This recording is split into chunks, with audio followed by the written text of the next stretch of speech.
Hello and welcome to episode number 77 on the Online Trainers Podcast. Today's topic is, how bad do you want it? Hello and welcome to the Online Trainers Podcast, where we go behind the scenes to uncover the latest tactics and strategies top trainers around the world are using to get more clients, dominate their marketplace, and get their clients amazing results. There is absolutely no fluff here. I'm your host, Lynn Trim. Now, I was having a coaching call with one of my coaches, with one of my mindset coaches. She's absolutely amazing. It's one of the services that I get as part of being in Tony Robbins and Russell Brunson's group. Her name is Mandy, and she's been helping me through a lot of, breaking through fears and resistance to take it to the next level. Because when you're growing, what's going to happen is, if we imagine we're driving a manual car and I'm in first gear, there's always this fear of taking your foot off the acceleration and putting the clutch in, because the fear is, what if I don't know how to change gears? What happens if I stall? What happens if I slow down? And there's a lot of fear in that, especially once you get used to it with driving a car. It's easy the very first time you do it, and for the very first time when you're leveling up and you're going to that next level, there's always this fear, because it's the fear of the unknown. If you're driving the car for the first time and you're clutching in from gear number 1 to gear number 2, there's always this fear the first time, and that fear, it stops you from wanting to do it. There's so much fear. What if the car blows up? What if I stall? What if I crash into somebody? What happens if my timing's off? And inside this game of business, inside this game of personal growth, truly, if you can manage your mindset, if you can manage your emotional state, because at the end of the day, it's your emotions that are going to hold you back. And this is what I found as a coach and as a leader and whatever I'm doing inside of my business. The things that really hold me back are the voices inside my head. And I know that only you will get this, because when I say this to people who work a 9-to-5 job, if I say this to some of my family members, they're like, Lynn, what the hell are you talking about? What do you mean the voices inside your head? You're crazy. You're crazy, dude, right? And so within that, what happens is these voices inside your head stop you from moving forward, because you have so much fear, you have so much self-doubt that you don't even realize. The truth is, you don't even realize that you have these fears and you have these blockages, and which is why, I had a great call with Mandy, one of my coaches, and she sat down and she said, look, Lynn, you know what? You're in a very comfortable situation at the moment. And I think for a lot of us, most of the trainers that I speak to, even though they're not making the income that they're currently wanting to make, they're okay. They're happier where they currently are. They're happier at $40,000, $50,000 a year with their current lifestyle. And the work that is required to get to $100,000 a year, they're not willing to put that in. And one of the things that she told me was that it's the belief, right? It's the belief we have around the work that to get to $100,000 a year, we believe and we tell ourselves that we have to work twice as hard or 3 times as hard, because to make $40,000 a year, that's what we've done. We've worked pretty hard. We worked 40 hours. So to make $100,000 a year, we need to work 100 hours a week. And we don't want that.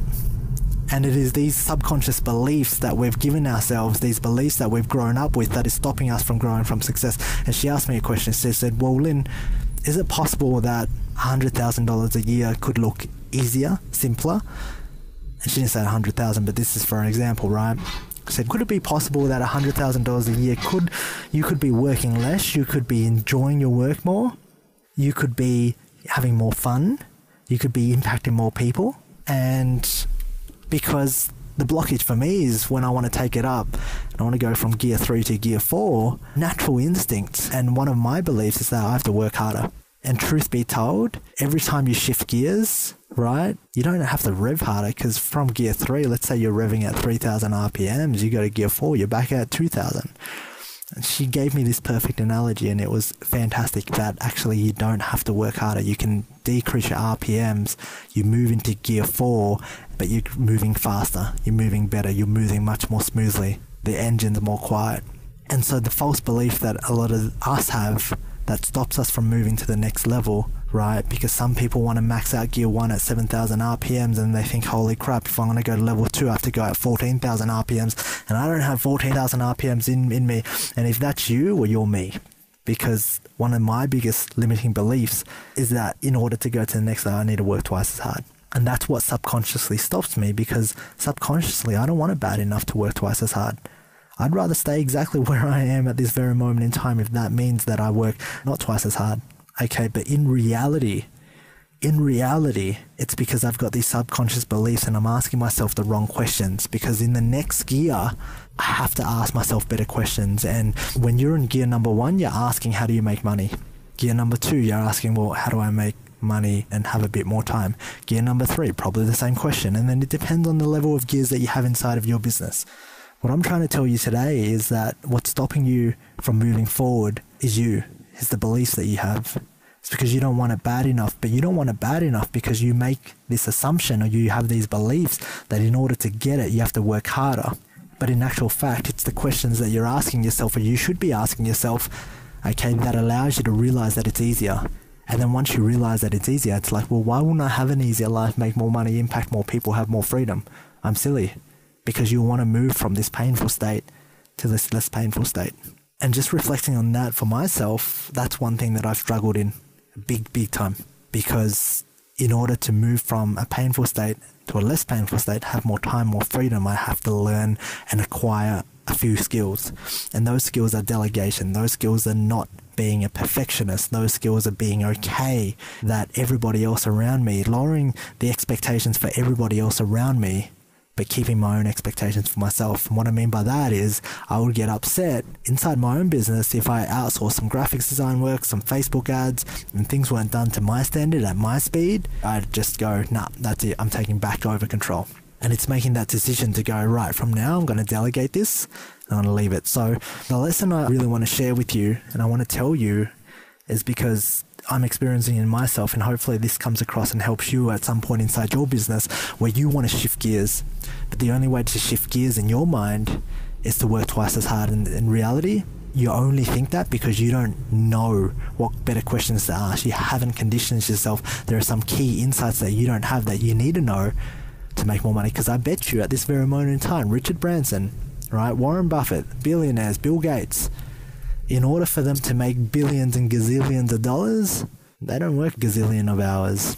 They work hard, they work smart, they work very effective, but the questions they ask themselves every single day and the way they think is on gear level 100. So what I'm trying to tell you today is that every time you up-level your thinking, you up-level your gears inside of your business, you can move that to the next level, okay? And it's really figuring out, well, where are you stuck inside your business and how do you have to think? What level do you have to think of? Who do you have to become, right? How does Bill Gates think? Because if Bill Gates was inside of your body, if the most rich, famous man who had the most incredible life, if Tony Robbins was inside your body, Richard Branson was inside your body at the very moment in time, what would he do with your resources that you're currently missing? Because you're not thinking like he is, you're thinking like you. And unfortunately, with thinking like you only get stuck at level 2. And like I always say, the best way and the fastest way to get that thinking is go off and find somebody who's got a higher level thinking strategy than you at this very moment in time, and change your environment so you're around people who are higher level thinkers. Because the truth is, there aren't many in today's society. Like 1 or 2% of people are strategic thinkers, high level thinkers. And that's who you need to get yourself surrounded by. So the one thing that I want you to take a look at today is really find out where in your life and business where you are stuck in gear number 2, but in order for you to get to gear number 3, you have this assumption that you have to work harder. You work twice as much. And within that assumption, I want you to reframe the assumption to make yourself believe that it's easier by asking yourself the right questions. The questions such as, how could I double my business and I could work less? What would I need to do? And until you've got the answer, keep on thinking about it. Don't stop writing. Okay?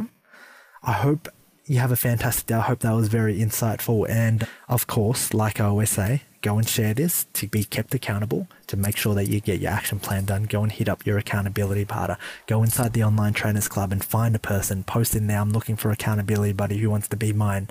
Go out there and make it happen. Okay? Because you were born to go and impact more people. And right at this very moment, you're only living 1/10 of your true potential and your true capabilities at this very moment in time. So it's time to step up, my friend. Alright, if you enjoyed this podcast, please leave me a 5-star review on iTunes and feel free to leave a review, and that way I can respond and I can take that on board in developing content to serve you. Now, if you're not a part of the Online Trainers Club on Facebook, please do yourself a favor and be a part of the conversation. That's where I add daily tips, tricks, and strategies on how you can build out funnels, how you can get more clients, and ultimately become a better online coach. Thank you for listening.